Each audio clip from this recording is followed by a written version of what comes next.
of these measures is enormous. The effects on the global economy will be monumental. We received confirmation that the latest reciprocal tariffs will not be imposed on Canada. At the same time, President Trump confirmed that the tariffs announced last week against our auto industry will come in, and indeed have come into effect today. So while it's progress that further tariffs were not imposed on Canada yesterday, the President's actions will reverberate here in Canada and across the world. Three different sets of U.S. tariffs remain in place and will continue to pose significant threats to Canadian workers and Canadian businesses. And while they have been imposed under different premises, some things are consistent. They are all unjustified, unwarranted, and in our judgment, misguided. And we are already seeing the consequences. Just last evening, workers from Unifor Local 444, with whom I met last week, learned that their auto assembly plant in Windsor will be shutting down for at least the next 2 weeks. That's 3,600 workers who are now out of work, not by their choice. Workers who now worry how they're going to put food on the table and pay their bills. I and my government stand in solidarity with those workers in Windsor and all those workers hurt by President Trump's tariffs. And that's why we committed from the very start that all, and I repeat, all of our tariff proceeds will go to protect workers affected by the tariffs. Les premiers tarifs ont été annoncés en février. Après une brève pause, ils ont été remis en place en mars. Selon l'administration Trump, ils ont été mis en place en réponse au trafic de fentanyl qui aurait lieu à notre frontière commune. Pourtant, 0,20% du fentanyl qui entre aux États-Unis vient du Canada. Et malgré ce fait, le gouvernement précédent a agi dès décembre avec un plan frontalier robuste d'1,3 milliard de dollars. 1,3 milliard de dollars. Un plan qui implique de nouveaux outils pour nos forces policières, des hélicoptères, des drones et des équipes canines pour détecter et empêcher le trafic de fentanyl et des produits chimiques utilisés pour produire cette drogue. That plan is working. As U.S. Customs and Border Protection themselves have acknowledged, there was a 97% drop in fentanyl seized at our shared border in January compared to December. In fact, Canada was not mentioned once in the United States annual report that lists the biggest threat to that country. Just last night, the U.S. Senate made it clear that these tariffs are a mistake. The Senate voted to repeal them in a symbolic but important assertion of both fact and solidarity. The second set of U.S. tariffs were imposed in March on steel and aluminum imports from around the world, including Canada. Canada has long been the United States' main supplier of these materials, materials that are vital to building Americans' homes, their cars, their bridges, their consumer goods, and so much more. These materials are vital to powering America's economy. The President pursued similar tariffs on steel and aluminum during his first term, a process which led to thousands of lost jobs in America.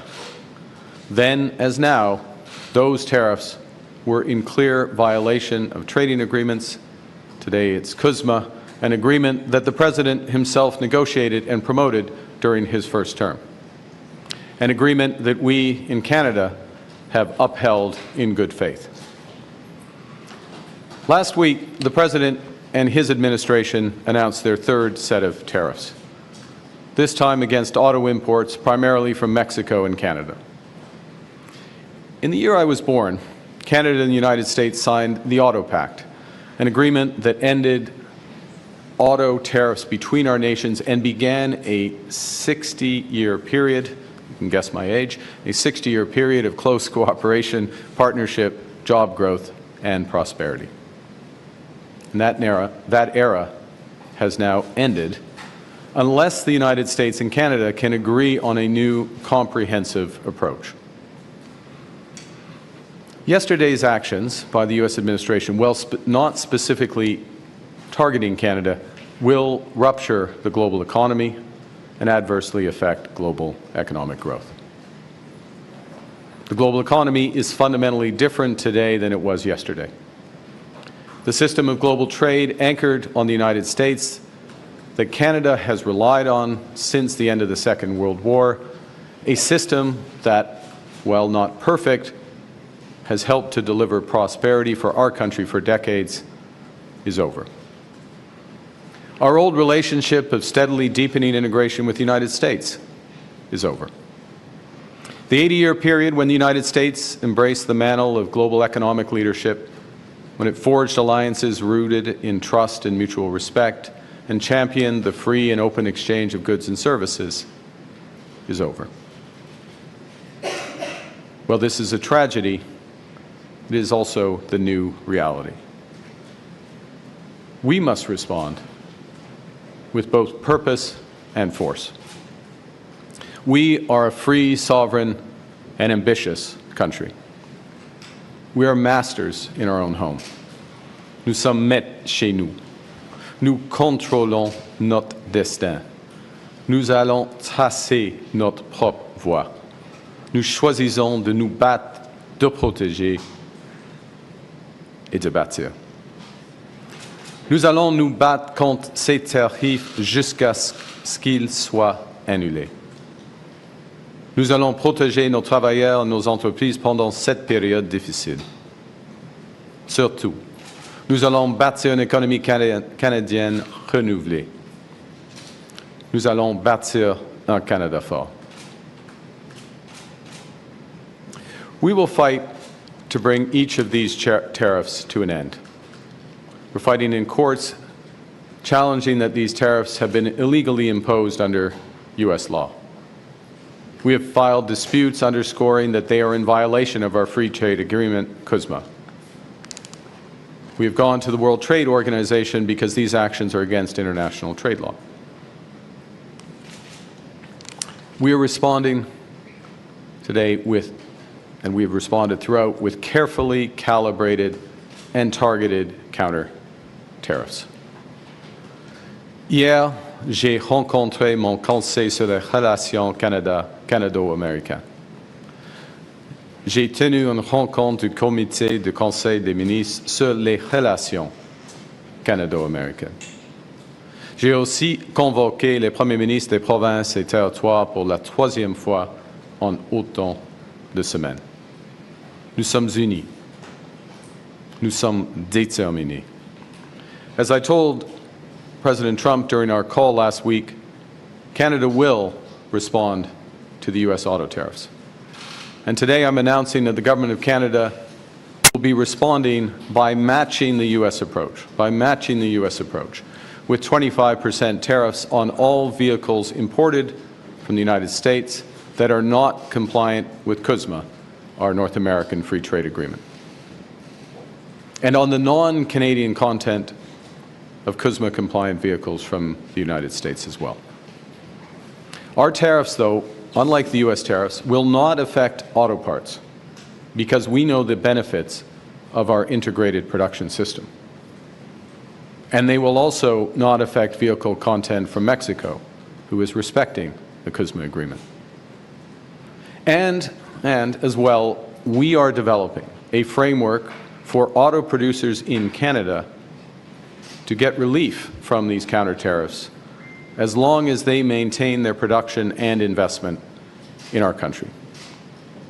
Importantly, every single dollar raised from those counter tariffs, our counter tariffs, which could reach around $8 billion before remission, will go directly to our auto workers and the companies affected by those tariffs. And that's on top of a $2 billion fund that we announced last week to build a made-in-Canada auto sector, a fund that a new Liberal government would implement should we be elected. Nos droits de douane n'affecteront pas les pièces automobiles car nous connaissons les avantages de notre système de production intégré. Ils n'affecteront pas le contenu des véhicules en provenance du Mexique. Parallèlement, nous élaborerons une carte permettant aux constructeurs automobiles d'éviter nos droits de douane compensatoires à condition qu'ils maintiennent leur production et leurs investissements au Canada. Il est important de noter que chaque dollar récolté, c'est-à-dire environ 8 milliards de dollars avant remise, ira directement à nos travailleurs de l'automobile et aux entreprises touchées par ces droits de douane. Cela s'ajoute au fonds de 2 milliards de dollars pour construire un nouveau secteur automobile fabriqué au Canada, que j'ai annoncé qu'un nouveau gouvernement libéral mettrait en œuvre si nous étions élus. Our retaliatory tariffs that we previously announced in response to the United States' other tariffs will remain in effect. You know, we take these measures reluctantly, and we take them in ways that it's intended and will cause maximum impact in the United States and minimum impact here in Canada. And we should be aware that the President and his administration have also signaled that tariffs will be applied on what the Americans term as strategic sectors: pharmaceuticals, semiconductors, lumber, and agriculture. Dans les jours et les semaines à venir, nous dirons à nos homologues américains que serait une erreur, que la question de l'offre n'est pas sur la table, que toute nouvelle mesure commerciale entraînerait une réponse calibrée, mais énergique, de la part du Canada, et que le moment est venu de renégocier en profondeur notre partenariat économique et de sécurité. As President Trump and I agreed last week, he and the Prime Minister of Canada will sit down immediately following the election to find areas of common ground and agreement in a new economic and security partnership. I told the President that I will be working hard for the next month to earn the right to represent Canada in those discussions, to get the best deal for Canada under the new U.S. approach. At the same time, Canada must be looking elsewhere to expand our trade, to build our economy, and to protect our sovereignty. Canada is ready to take a leadership role in building a coalition of like-minded countries who share our values. We believe in international cooperation. We believe in the free and open exchange of goods, services, and ideas. And if the United States no longer wants to lead, Canada will. Canada is strengthening our trading relationships with reliable partners. Plus tôt cette semaine, j'ai parlé à la présidente mexicaine, Madame Sheinbaum. Je viens de discuter aujourd'hui avec le chancelier allemand, Olaf Scholz. J'ai eu de nombreuses conversations avec la présidente de la Commission européenne, Ursula von der Leyen. Et dès ma première semaine en poste, j'ai rencontré le Premier ministre du Royaume-Uni, Keir Starmer, et le président français, Emmanuel Macron. Nous sommes tous opposés à l'approche du gouvernement américain. Et nous sommes tous en faveur d'échanges commerciaux libres et équitables. My government understands that Canadians hurt by the unjustified tariffs will need our support. And to our workers producing sustainable, high-quality lumber in Smithers, Prince George, and Elmsdale, to our workers extracting oil and gas around Fort McMurray and in northeastern BC, aux travailleurs dans les alumineries du Saguenay, to our workers at the steel mills in Hamilton, Sault Ste. Marie, et La Beauce, to our workers at auto assembly plants in Windsor, Ingersoll, and Oakville, to all our workers who might be worried about their next paycheck and their futures, the federal government will do everything in our power to protect you and your careers. In this new world, we have to look out for ourselves, and because we are Canadian, we will always look out for each other. La semaine dernière, j'ai annoncé plusieurs mesures ciblées pour soutenir les travailleurs et les entreprises directement touchées par la guerre commerciale de Président Trump. Pour les travailleurs, nous avons supprimé le délai d'une semaine pour obtenir l'assurance emploi. Nous avons fait en sorte qu'ils n'aient pas à épuiser leur indemnité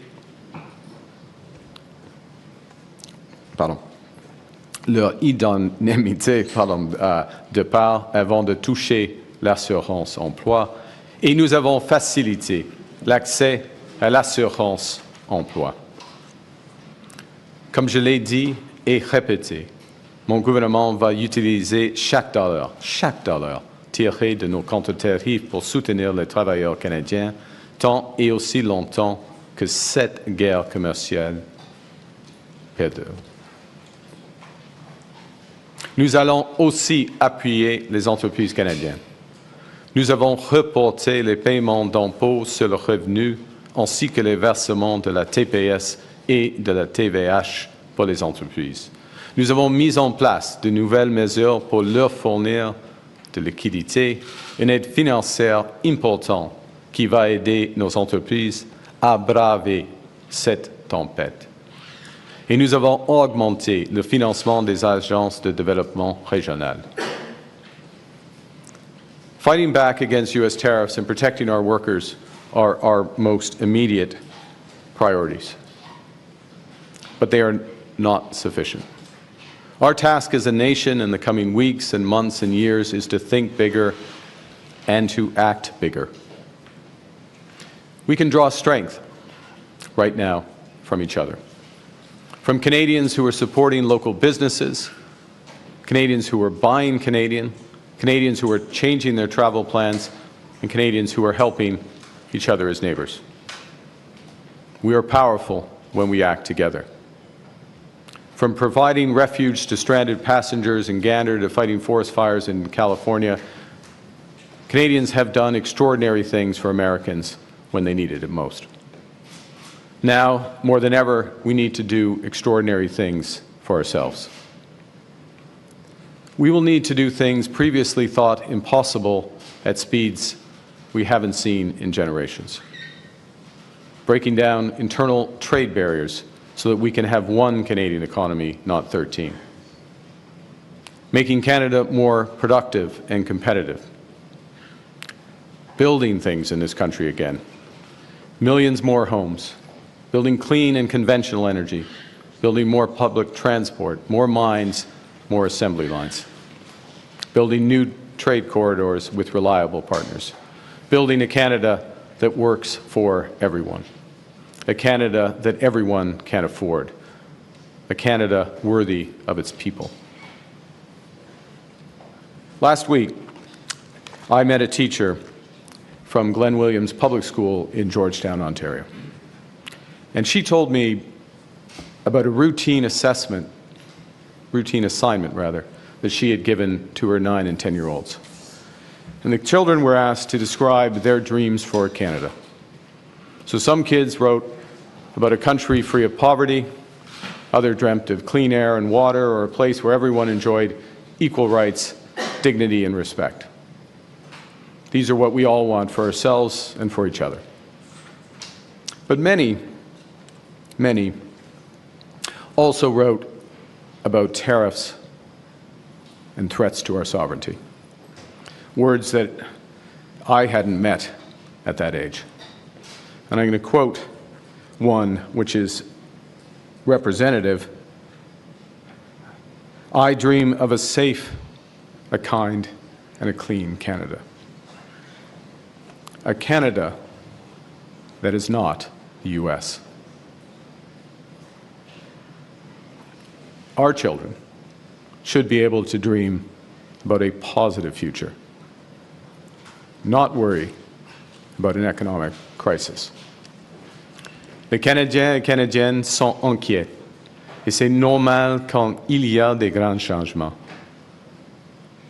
Ce n'est pas nous qui avons changé.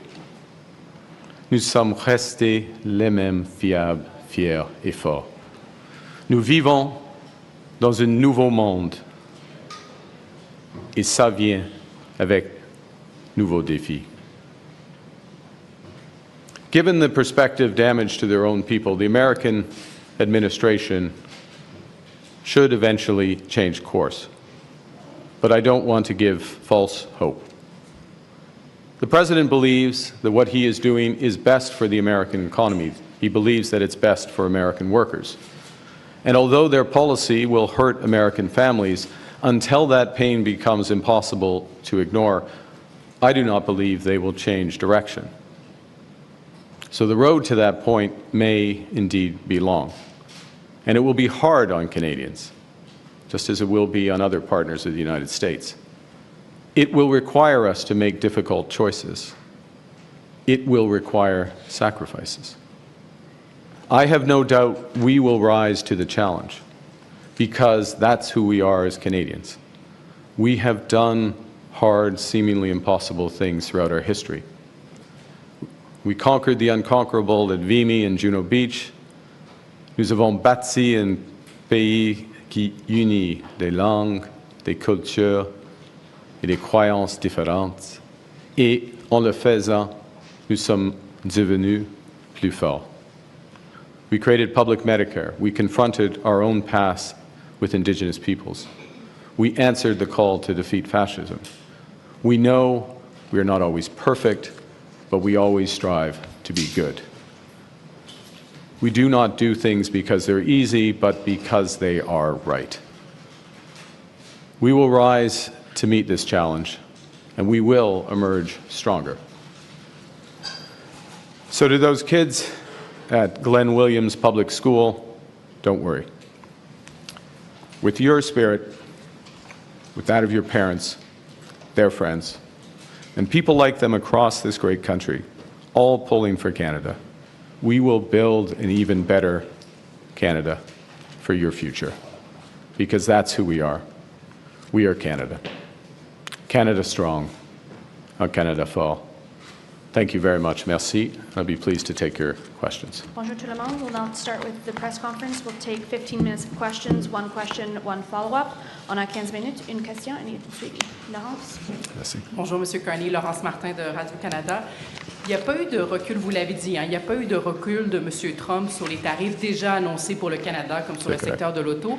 Est-ce que ça veut dire que votre appel avec M. Trump la semaine dernière, finalement, n'a pas été si productif que ça? Je crois que vous avez raison, et comme je viens de décrire, il n'y a pas de recul des tarifs par rapport au fentanyl, l'acier, l'aluminium et puis le secteur automobile. L'appel avec Monsieur le Président, nous avons fait de progrès. On peut le voir avec le résultat par rapport les tarifs réciproques. Nous avons eu le meilleur accord d'une série de mauvais accords.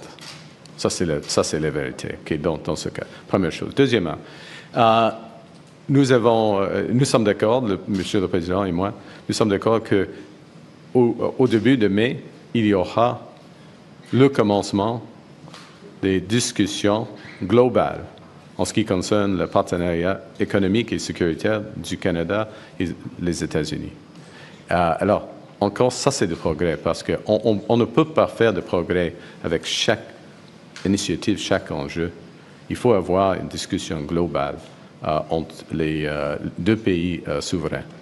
In English before my You're absolutely right. The core tariffs with respect to fentanyl, automobiles, steel and aluminum remain in place. With respect to an enormous series of trade measures that were announced yesterday. We have the best deal of a series of tough deals. bad deals in many respects. That is progress.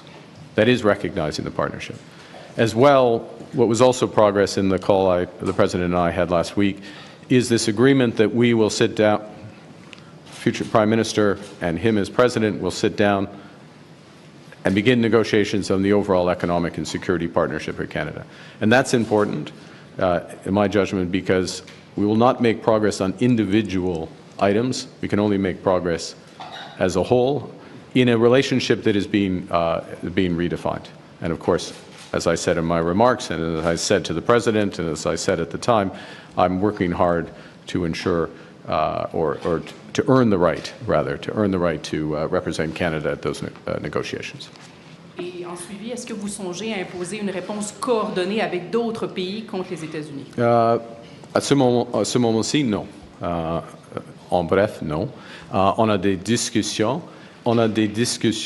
J'ai plusieurs discussions avec l'autre chef d'État, chef de gouvernement en Europe, au Mexique et d'autres parts du monde.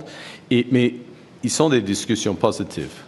Comment on peut augmenter les relations commerciales entre notre pays ou nos juridictions?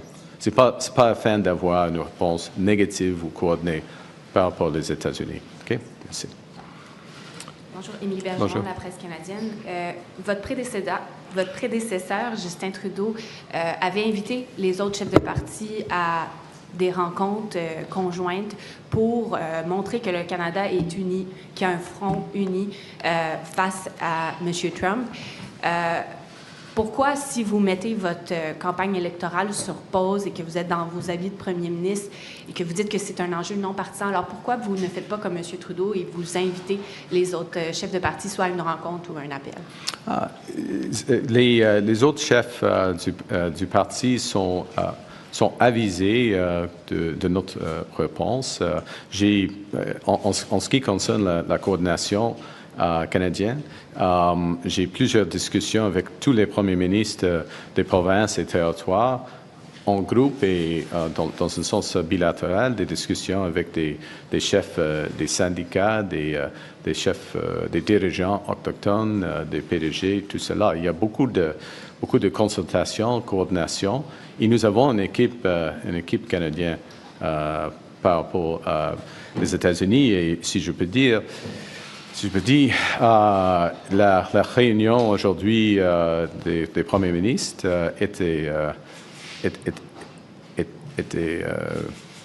fantastique dans un sens, parce que nous sommes tous alignés.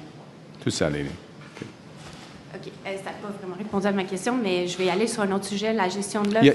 Pardon. Vous avez dit que vous voulez protéger la gestion de l'œuf, mais est-ce que vous vous engagez, si vous êtes élu premier ministre du prochain gouvernement, à déposer un projet de loi, comme il y en avait un devant la Chambre des communes au Sénat, pour vraiment l'inscrire dans une loi que la gestion de l'œuf, c'est une ligne rouge, ça ne peut pas faire partie d'une négociation commerciale, puisque le gouvernement précédent, le gouvernement sortant, avait voté pour un tel projet de loi. Donc, est-ce que vous vous engagez à redéposer? OK.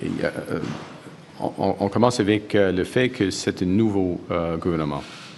Il y a des changements. Nouveau premier ministre, nouveau gouvernement.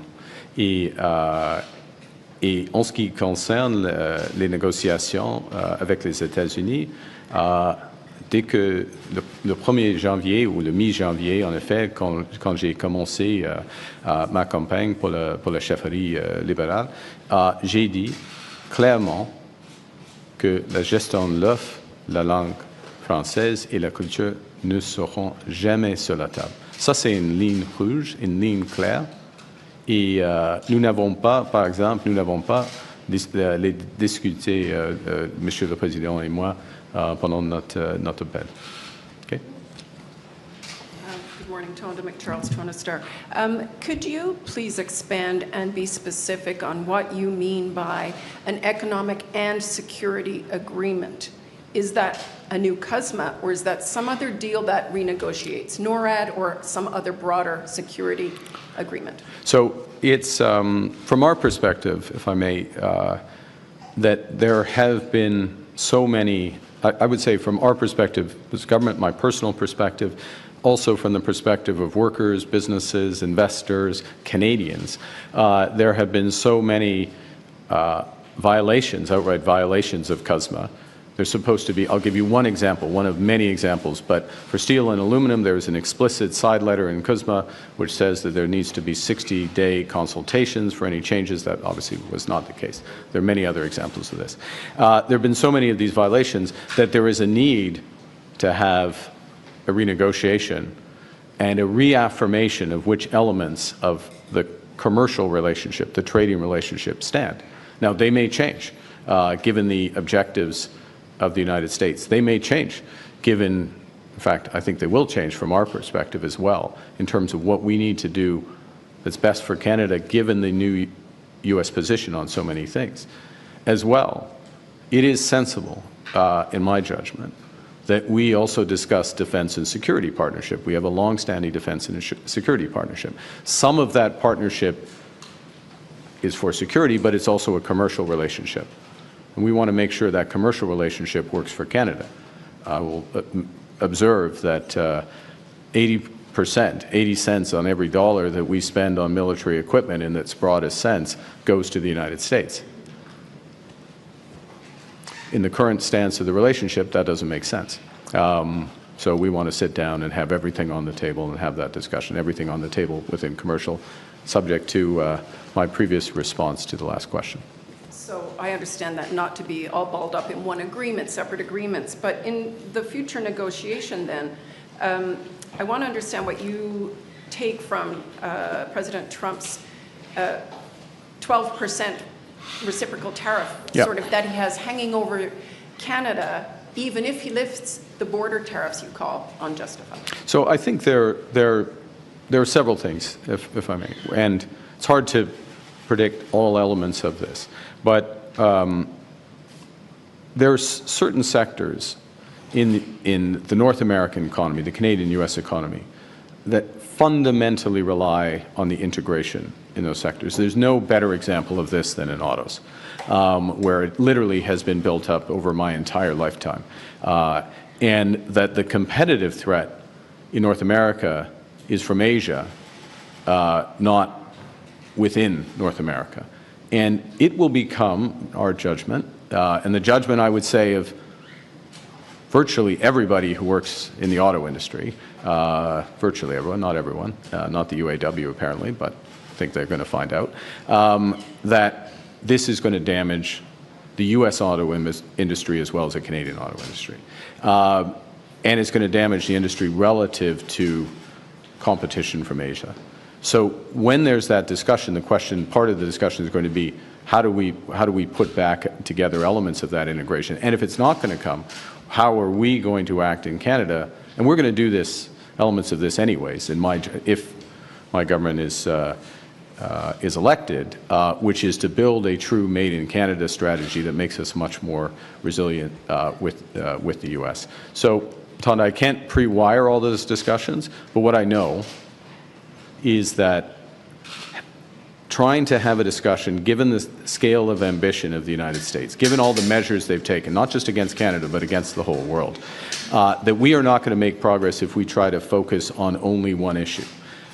We need to reset the overall relationship. We need to set the boundaries around that, where we're going to work together, reestablish confidence, first and foremost for Canadian workers and their families, so that they know where their careers are, where their jobs are, and then more broadly for investors in business. Okay? Thank you. Good morning, Prime Minister. Jillian Piper with Global News. Are you planning to have another phone call with President Donald Trump to discuss these tariffs? If it's appropriate, we will. We agreed that we would, when we last spoke, that we would talk as needed over the coming weeks. So it may happen. There's not one scheduled, and as I said, I'll just reiterate, when we spoke, I did advise the President that we would be retaliating against the auto tariffs. We were going to wait to see what happened with these reciprocal tariffs that were announced yesterday. We have taken a very focused, calibrated response, balanced response, one that creates incentives for the automakers. So as appropriate, we will speak. I'm very conscious, we're very conscious that there are additional measures likely to come in other sectors, including forest products, pharmaceuticals, and others. You said previously that the relationship that Canada had with the United States is now over. Is the U.S. still our ally? The U.S. Absolutely. Look, the U.S. is absolutely our ally. It's our ally in security and defense partnerships. It's our most important security ally. For example, it's still, even with these tariffs, the largest trading partners. The point I made last week, the point I made again today, is part of what our relationship has been based on, though, has been a degree of integration between our economies, our trade becoming closer and closer together. That is over. I mean, we saw that that was ending a while ago. It's now emphatic. I think the world is learning that that is over. That creates real challenges for us. We're not sugarcoating it. We're absolutely clear about that. It also, though, creates an enormous opportunity for a country like Canada, which has virtually everything that the world wants, has a lot of things that the U.S. wants, and they're going to find out how much they want it with these tariffs. So we have virtually everything the world wants. And when I talk to leaders in Europe, when I talk to the Mexican president, they want to work with us. They want to cooperate with us. And I'll say one other thing, if I may, and then hand, which is one of the things, and I'll go back to Team Canada, Premier Smith, Premier Moe, Monsieur le Premier Ministre Legault, all of those premiers in the very short term either have just gone on major trade initiatives to Europe in some cases, or about to go to trade missions in Asia. That's the Team Canada approach. That's the coordinated approach that we need. And I think Canadians, again, not sugarcoating the challenges, but can be very encouraged about the sense of purpose and action at different levels to move forward. Enfin, les alliés ou... Oh, oui, les États-Unis, bien sûr, les États-Unis est encore un allié du Canada. Les États-Unis, c'est notre allié la plus importante en ce qui concerne les matières de sécurité et de la défense, par exemple. Mais le monde change. OK. Ashley, please. Ashley Burke, CBC News. Good morning. You have talked about this, the old relationship when it comes to the tight military and security cooperation being over. So what exactly are you picturing, and what does that mean for NORAD? Well, first and foremost, what I've emphasized has been the commercial relationship, the trading relationship, and the direction of that relationship. It was only a few months ago that many responded to the initial U.S. tariffs and discussions of tariffs by saying, this was not me, to be clear, but some prominent Canadians said, well, we should have a customs union with the United States. We should become closer to the United States. It's clear that that strategy has tremendous risks, would be misguided, in my view, and misguided and create tremendous risk. There may be certain sectors where that's the case, but as an overall approach, that view, that relationship's over. As I just said, our military and security relationship is still, with the United States, is still our most important one, without question. So I didn't declare the end of that, and I'm not declaring the end of that. What I have emphasized, and my government has taken action on, is diversifying and reinforcing other aspects of our security partnership. So we signed a major defense agreement with Australia, over the horizon radar. My trips to Paris and London were partly about deepening our security partnerships with those countries. We're looking on diversification in terms of maritime procurement and other aspects of procurement. We're reviewing the F-35 fighters to make sure that that's the right approach for the country going forward, given the other considerations. Last question. Yeah. You've talked about how long and hard the road could be for Canadians if Mr. Trump keeps these tariffs in place. How long and hard, and is Canada headed towards a recession? Well, look, I think it starts with what the implications of these tariffs, yesterday's tariffs, which affect all economy, virtually every economy in the world, means for the global economy and the U.S. economy, and the U.S. economy which is slowing, U.S. economy where inflation is starting to pick up, where financial conditions are going to start to tighten, and a U.S. economy which has a possibility of tipping into recession themselves. So it starts there. It is usually the case that when the United States has a recession, that it's very difficult for Canada to avoid something similar. There's been exceptions to that. With the financial crisis, 2008-9, when I was governor, we avoided a recession. We need to take action now for short-term support and reimagine our economy for the medium term. And I won't go through the list of things. You personally have had to hear them a few times, but it is about that one Canadian economy, and it's about building everything from homes to new energy infrastructure to new ports and trade infrastructure. By doing that, and by doing that in a way that is as coordinated and impactful and immediate as possible, we create a real possibility, in fact, probability. It's not just right for the medium term, but it's right for the short term. And that, in many ways, is what's at stake right now. Yes, we have to respond to the U.S., and we are responding appropriately. Yes, absolutely, first and foremost, protect our workers. But we need to do much more than that, which is to build this economy. And in doing that, we can avoid the slowdown that is coming. Well, we can do better than the United States. That's my point. We can do better than the United States. Exactly where that comes out depends on how much damage they do to their economy. Thanks, everyone. That En concludes. français, sur le dernier aspect, en ce qui concerne le taux de croissance à l'échelle globale, ce qui est sûr est que les tarifs américains vont desserrer au moins l'économie mondiale, y compris et surtout l'économie américaine. Et à ce moment-ci, l'économie américaine ralentit et l'inflation aux États-Unis augmente. Alors c'est une combinaison très difficile pour eux. Et c'est avant d'avoir des grands tarifs.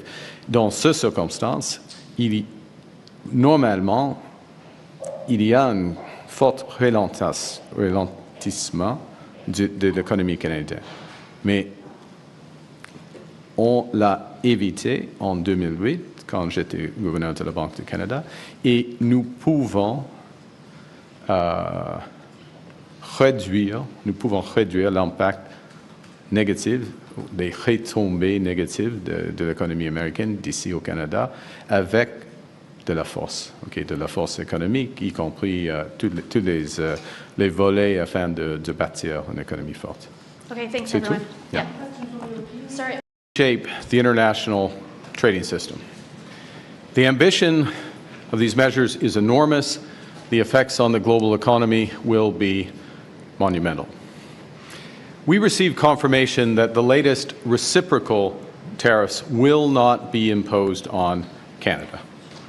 At the same time, President Trump confirmed that the tariffs announced last week against our auto industry will come in, and indeed have come into effect today. So while it's progress that further tariffs were not imposed on Canada yesterday, the President's actions will reverberate here in Canada and across the world. Three different sets of U.S. tariffs remain in place and will continue to pose significant threats to Canadian workers and Canadian businesses. And while they have been imposed under different premises, some things are consistent. They are all unjustified, unwarranted, and in our judgment, misguided. And we are already seeing the consequences. Just last evening, workers from Unifor Local 444, with whom I met last week, learned that their auto assembly plant in Windsor will be shutting down for at least the next 2 weeks. That's 3,600 workers who are now out of work, not by their choice. Workers who now worry how they're going to put food on the table and pay their bills. I and my government stand in solidarity with those workers in Windsor and all those workers hurt by President Trump's tariffs. And that's why we committed from the very start that all, and I repeat, all of our tariff proceeds will go to protect workers affected by the tariffs. Les premiers tarifs ont été annoncés en février. Après une brève pause, ils ont été remis en place en mars. Selon l'administration Trump, ils ont été mis en place en réponse au trafic de fentanyl qui aurait lieu à notre frontière commune. Pourtant, 0,20% du fentanyl qui entre aux États-Unis vient du Canada. Et malgré ce fait, le gouvernement précédent a agi dès décembre avec un plan frontalier robuste d'1,3 milliard de dollars. 1,3 milliard de dollars.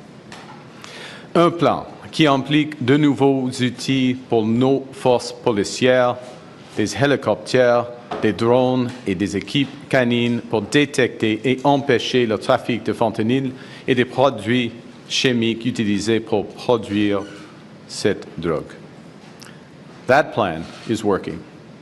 As U.S. Customs and Border Protection themselves have acknowledged, there was a 97% drop in fentanyl seized at our shared border in January compared to December.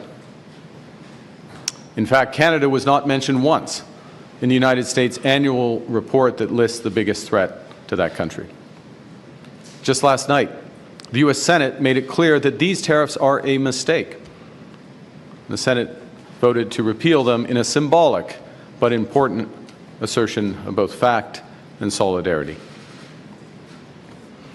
The second set of U.S. tariffs were imposed in March on steel and aluminum imports from around the world, including Canada. Canada has long been the United States' main supplier of these materials, materials that are vital to building Americans' homes, their cars, their bridges, their consumer goods, and so much more. These materials are vital to powering America's economy. The President pursued similar tariffs on steel and aluminum during his first term, a process which led to thousands of lost jobs in America. Then, as now, those tariffs were in clear violation of trading agreements.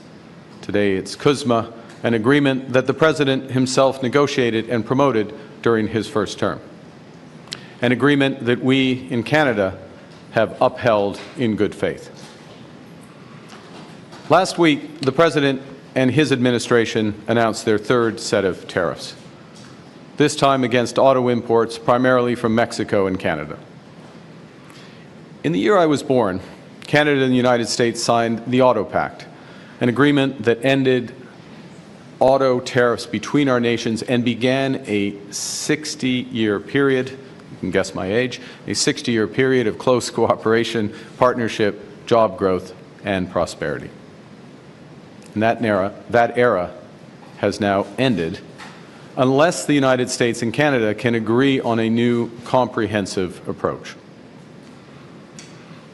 Yesterday's actions by the U.S. administration, while not specifically targeting Canada, will rupture the global economy and adversely affect global economic growth. The global economy is fundamentally different today than it was yesterday. The system of global trade anchored on the United States that Canada has relied on since the end of the Second World War, a system that, while not perfect, has helped to deliver prosperity for our country for decades, is over. Our old relationship of steadily deepening integration with the United States is over. The 80-year period when the United States embraced the mantle of global economic leadership, when it forged alliances rooted in trust and mutual respect, and championed the free and open exchange of goods and services, is over. Well, this is a tragedy. It is also the new reality. We must respond. Safeguard a reliable Canadian public square in a sea of misinformation and disinformation, so we can stay informed and tell our own stories in our own languages. Our plan will not only strengthen CBC Radio Canada, it will strengthen our communities that rely on it. It will make Canada strong. Nous allons nous donner un diffuseur public plus fort, des communautés plus fortes. Nous allons nous donner un Canada fort. Merci, thank you, and I look forward to your questions. Merci,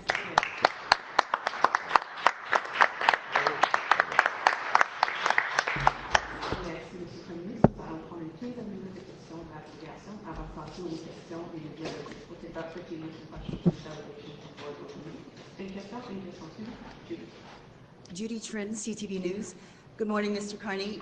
You were at the helm of a company that quite clearly registered much of its business in Bermuda to avoid paying taxes, including, as CTV News reported, registered to an address of a bike shop in Bermuda.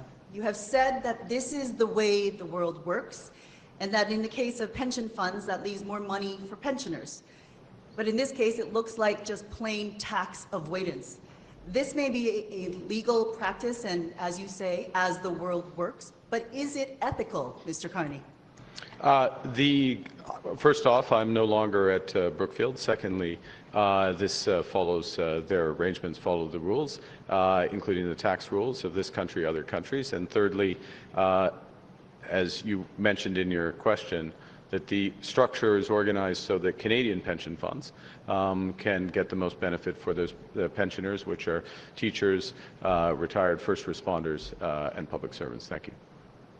You did not really respond to the question as to your opinion as to where, if it was ethical, but let me follow up on that.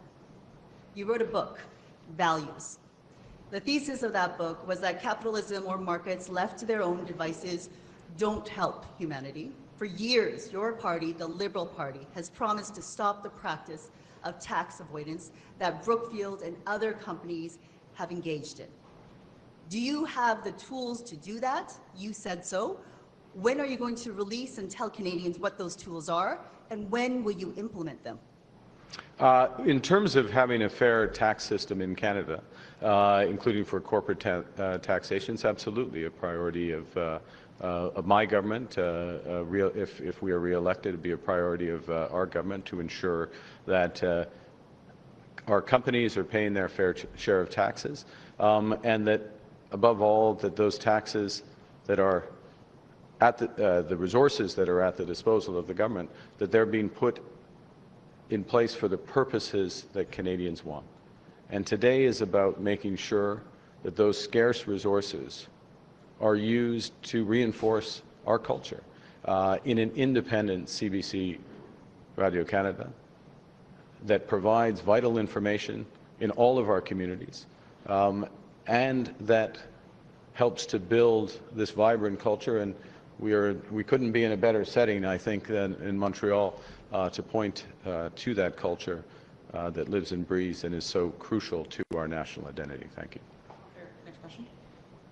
Good morning. Bill Curry from the Globe and Mail. Following President Trump's tariff announcement this week, Alberta Premier Daniel Smith described it as a big win for Alberta and Canada. What are your thoughts on that assessment? Well, I think, thank you for the question, Bill. As I said yesterday, that I think with respect to the reciprocal tariffs, which is what the Americans are calling the series of tariffs announcements this week, Canada got the best of a series of bad deals. That's true. But we did get a better deal than any other country. But we also have the reality that in place are tariffs that came from the unjustified tariffs that came from the fentanyl issue, an issue that we have put enormous efforts into addressing on both sides of the border, tariffs that are in place on aluminum and steel, and then tariffs that entered into force as of yesterday in our automobile sector. And so all of those in contravention of our trade agreements with the United States. So I don't think this is time for celebration. It's a time to fight those tariffs. It's a time to protect our workers and the companies affected. And it's time to build, including our cultural institutions. Former Reform Party leader Preston Manning recently wrote that if Canadians vote for you, it's a vote for Western secession. You opted not to run in an Edmonton riding, even though you grew up there. You have not yet campaigned west of Winnipeg.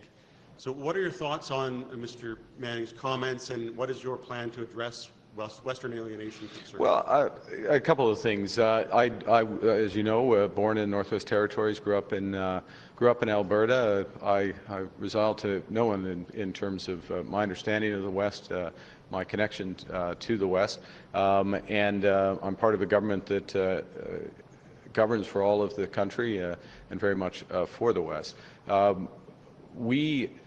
I think such dramatic comments are unhelpful at a time when Canadians are coming together, and that is the sense in the West as well. I would note the Leader of the Opposition encouraged greater unity. This is a time when we need to come together as a country. We are coming together as a country. What we're offering as the Liberal government is a positive plan, a plan of action that Canadians can rally behind, including in the West, and I look forward to seeing you out West, Bill, on Sunday.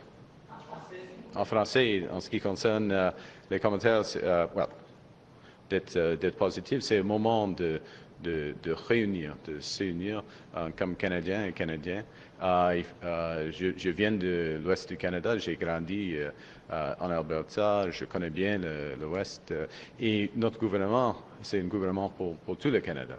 Et nous avons un plan positif, un plan d'action, et c'est le moment pour les Canadiens et les Canadiennes d'être unis. Et on peut le faire avec un gouvernement libéral. C'est à vous. Oui. Bonjour, M. Carney. Bonjour. De Radio-Canada.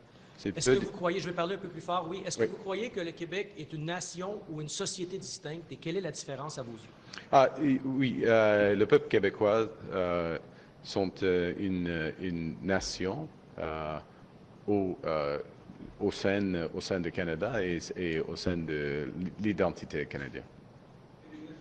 Et quelle est la différence entre les deux? C'était la deuxième partie. C'est l'idée le peuple québécois d'être une nation, comme le Parlement a proclamé il y a une quinzaine d'années, je crois. C'est pendant le gouvernement de M. Harper. Mais ça, c'est le corps d'identité québécoise. La différence, c'est plus fort d'être une nation qu'une société. Ouais. On this issue, the question is, well, what I just said was that the Quebec people constitute a nation within Canada, and I observe that this is also the judgment of Parliament and the proclamation 15 years ago. You can Google the exact date, but everything is farther back in the past than I remember, but it's something like that now. Follow-up, s'il vous plaît. Le gouvernement québécois songe à élargir la loi sur la laïcité pour inclure le personnel et les bénévoles. Est-ce qu'à votre avis, c'est justifié ou discriminatoire? J'en ai pas une avis sur cela. Et la question pour moi, c'est plus la question qui pose sur la loi est plus de l'utilisation de la clause non-obstant dans une manière préemptoire. Mais je ne suis pas juriste. Alors, c'est une question pour l'école. OK? Next question. Morning, Mr. Carney. Morning. Canyon, CBC. The minister you moved off the heritage portfolio when you became Prime Minister had been suggesting to remove ads from the CBC completely in order to private broadcasters get to that revenue. How can you justify giving CBC $150 million more while letting it continue to have ads? Well, first off, let me take this opportunity to thank Pascale Saint-Onge for her service to her riding to Quebec, to Canada, in many ways, but including as a deputy and as a minister, and also thank her for her leadership on these issues, including with her white paper, green paper on the CBC, which informed many of the decisions that we are taking and announcing today. So this is a very deliberate process, and it's benefited from her work and work with Stephen, actually with all our colleagues in reflecting. You know, to govern is to choose, and part of choosing is on funding models and ensuring that we have adequate funding for this enlarged mandate and this crucial mandate for CBC Radio-Can. In the judgment in the end that having the balance of some statutory funding and advertising, including during the news, is that's appropriate balance in terms of taxpayer dollars and competition. So it's an informed judgment that in many respects is financial. Thank you. En français, j'ai commencé par remercier Mme Saint-Onge et tout le travail qu'elle a fait pour le Canada, et y compris pour Radio-Can CBC avec un papier vert qui informe les décisions aujourd'hui, les initiatives aujourd'hui. En ce qui concerne les publicités, c'est plus une question de financement de l'institution. Et il faut décider, comme un gouvernement, on a une augmentation de financement public, mais on garde encore les publicités. OK, merci. Last night you did call Quebec a distinct society on Radio-Canada. You've mangled up Polytechnique and Concordia. You had that bad initial French name for the housing agency, which the Liberals changed within hours. Are you getting lousy advice about Quebec, or do you just not listen to your Quebec advice? Mon lieutenant du Québec, il est ici. Mes députés sont ici.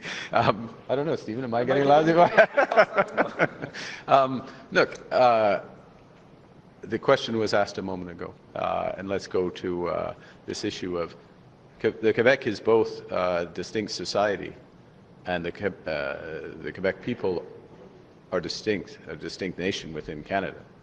One does not negate the other. So I take issue with the premise of your question. Merci. Yeah. Last question from the delegation. Dernière question de la délégation. Bonjour, M. Carney, Hélène Moka de la presse canadienne. Puisque nous sommes au Québec, j'aimerais souligner que cette semaine, une motion a été adoptée à l'unanimité à l'Assemblée nationale pour s'opposer à votre volonté d'instaurer une économie canadienne au lieu de 13.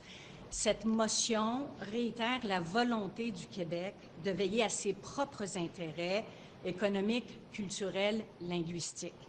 Est-ce que votre vision économique, votre vision globale du Canada peut nuire aux intérêts du Québec? Non. Merci pour votre question. Une réponse courte, c'est non. Je respecte toujours, je reconnais toujours l'importance de la langue française, la culture québécoise, et dans une société canadienne et une économie canadienne. Mais je veux souligner que M. le Premier ministre Legault, il est d'accord avec cette vision d'avoir une économie qui respecte l'identité québécoise, bien sûr. Mais nous avons eu un communiqué unanime des premiers ministres à Ottawa, par le dernier, qui décrète cette vision. Ce n'est pas seulement la mienne, c'est la vision de tous les premiers ministres du Canada. En lien avec votre annonce du jour, pour renforcer l'identité canadienne, je comprends que vous voulez protéger et renforcer la CBC Radio-Canada. Est-ce que d'octroyer plus d'argent à Radio-Canada est le seul moyen pour vous pour protéger la culture et le français, entre autres? OK. Ça, c'est une question fondamentale. Et c'est une des raisons pour lesquelles nous avons une ministre, une grande ministre, ministre de culture, identité canadienne, et une grande ministre comme personnage, pas nécessairement par taille, mais une grande ministre comme M. Guilbeault, qui est responsable pour renforcer l'identité et la culture canadienne, et bien sûr, y compris la culture québécoise. Alors, il y aura d'autres initiatives de notre gouvernement, mais aujourd'hui, c'est une grande annonce, c'est une grande initiative pour Radio-Canada, CBC. Et nous voulons concentrer sur ça. Maintenant. C'est une campagne électorale, il y a d'autres jours. Non, médias locaux. OK. Oui, bonjour, Andy Bonjour. Saint-André de TVA LCN. Bonjour, M. Carney. Bonjour. Bonjour. tout le monde.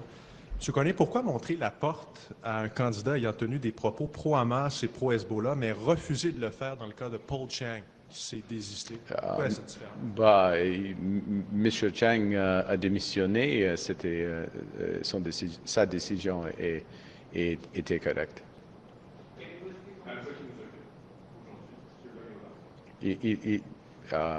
C'est fini pour lui. Yeah. Well, he asked me why. He asked me one and the other, and I said that with respect to Mr. Chang, he's resigned. That was the correct decision, and Mr. Loyola is no longer a candidate. Denis Ledroit. Bonjour, je vais renchérir. C'est une question locale. Oui. Pas exact. C'est pas exact. Le processus de sélection des candidats finalement est assez robuste au Parti libéral. En général, oui. Mais s'il y a un problème, il faut le régler et nous l'avons fait. Au port de Montréal, l'année dernière, le gouvernement Trudeau a demandé 4 fois au Conseil canadien des relations industrielles d'ordonner un retour au travail, notamment pour régler le conflit qui avait lieu ici au port de Montréal. Les syndicats jugent qu'on les prive de leur droit de négociation. Est-ce qu'un gouvernement Carney interviendrait dans les conflits de travail? Évidemment, notre préférence est non. Nous avons beaucoup de respect pour les syndicats et le processus de négociation. Mais alors, il faut trouver une manière d'avoir des corridors de commerce, et, y compris les relations industrielles avec les travailleurs qui fonctionnent bien pour les travailleurs. On a une dernière question. Last question, please. Thank you. Hi, Amelia Fournier from La Converse. Montreal is a cultural capital. It's also a renter's capital in Canada. It's getting harder for artists to survive out here. New builds actually have higher vacancy rates than older buildings because their starting rents are much higher. And my rent can go up to a minimum of $100 a month this year with the new housing tribunal regulations. So I'm wondering, beyond building more housing, what the Liberals' plan is to protect tenants in Canada and make living here actually affordable. Well, I want to underscore, I know that's part of what you don't want me to talk to, but we are not going to solve these issues in Montreal, across Quebec, across the country, the very real challenges that you're raising, unless we build a ton of more housing, to use a technical term, but literally to double the amount of housing. And part of what we're doing is going exactly to the challenge that you're facing, because in effect, government, including the federal government, got out of the business of building affordable homes. We got out of the business, and we have to get back in the business in several ways. Part of it is as a catalyzer of building affordable homes, but also providing clarity about the scale of building that's going to happen and the type of building that can happen, so we can build those homes much cheaper. So just to be specific, we're looking to double the amount of homes. We are putting in tens of billions of dollars to finance the building of that.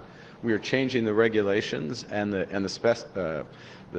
specificities of those homes to catalyze prefabricated modular mass timber homes, better for the environment, but 20 to 25% cheaper in terms of delivery of home. And all of that will help shift the balance, not overnight, I understand, not overnight, but in a way that's going to make a true difference. Who's going to be setting the rent price for those units? Well, many of those regulations are at the municipal level, and we respect levels of competencies of governments. Surtout au Québec, il faut respecter les compétences des gouvernements. Merci. Merci, M. Premier. C'est ce qui vient faire notre conférence de presse. This puts an end to our press conference. Thank you. Yeah, what if this terrible advice?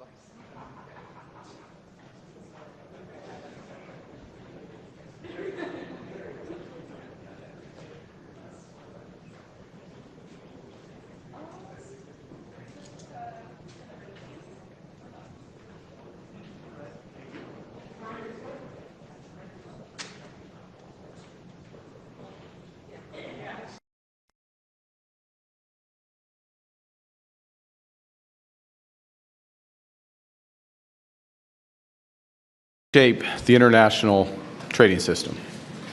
The ambition of these measures is enormous. The effects on the global economy will be monumental. We received confirmation that the latest reciprocal tariffs will not be imposed on Canada. At the same time, President Trump confirmed that the tariffs announced last week against our auto industry will come in, and indeed have come into effect today. So while it's progress that further tariffs were not imposed